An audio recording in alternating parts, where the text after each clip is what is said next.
Classic TV and movie fans, Rick 9G here. Thank you so much for joining me today. We're going to be talking about the Marx Brothers, more specifically about one of their amazing feature films, which is called A Night at the Opera. We're going to talk about that and one of the specific scenes from the movie, which is probably one of my favorite scenes from any Marx Brothers film. It's the one where they're in that cramped stateroom and more people come in. It gets super cramped, a tiny room, and it's just shenanigans all over. We're going to talk about what that scene inspired later on that you may not have known, the connection that many people will be surprised to know. So let's get right to it. Let's talk about the Marx Brothers film A Night at the Opera. Mayhem ensues when the Marx Brothers enter the world of opera.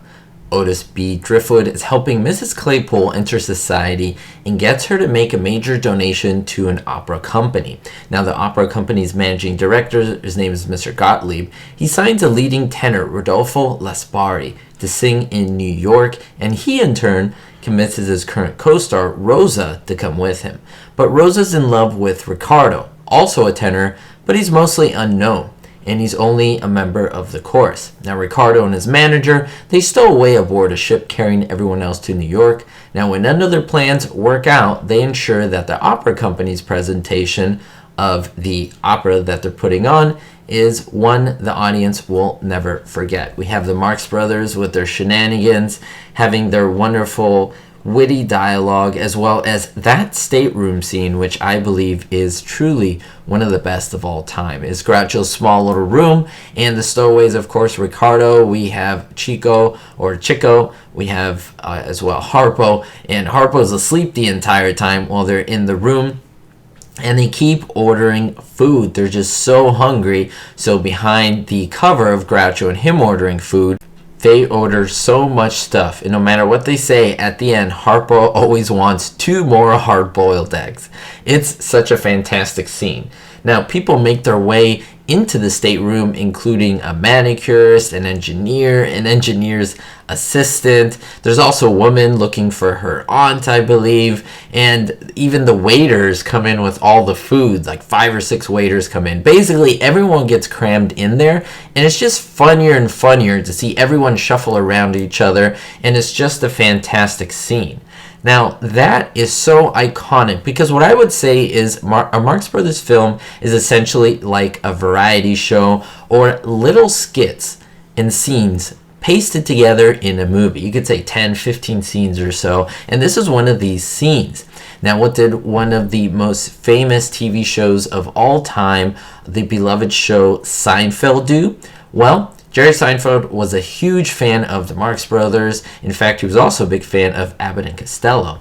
But anyway, he decided, and the people at the Seinfeld show, they decided to put this concept into action with their characters. Of course, Kramer, Elaine, George, and Jerry. They put them in a small janitor's closet, and I'll tell you the reason why. I'll tell you what the episode is all about.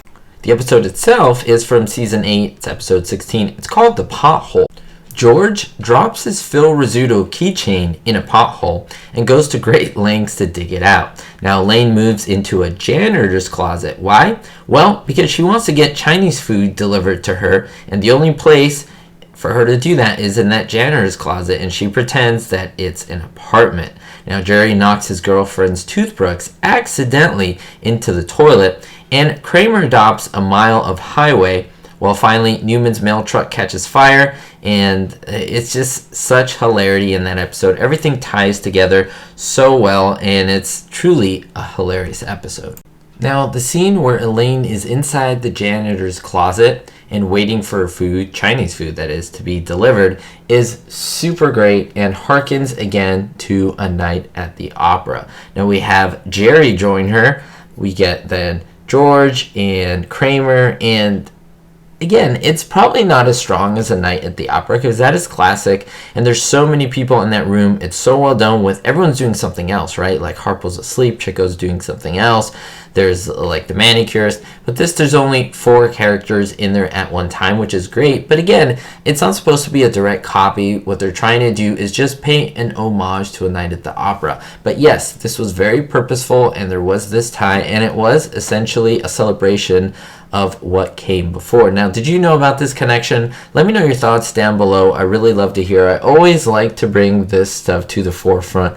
Fun facts, behind the scenes information on my Rick9G YouTube channel. If you want to see more things like this, don't forget to hit the thumbs up button. It's a free way to pay support to the channel to just help me continue doing what I'm doing. And if you watch constantly, don't forget to subscribe. That's how you can assure that you won't miss any of my uploaded videos. We'll see you all next time, and don't forget, be hopeful. Thank you so much to my supporters, especially my Diamond tier patrons: Harold P, Terry Y, Jerry D, Citizen Kane 359, Jennifer P, David D, Kevin K, Sally N, and Vito L. If you want to join the Patreon community, check the link in the description below. Thank you.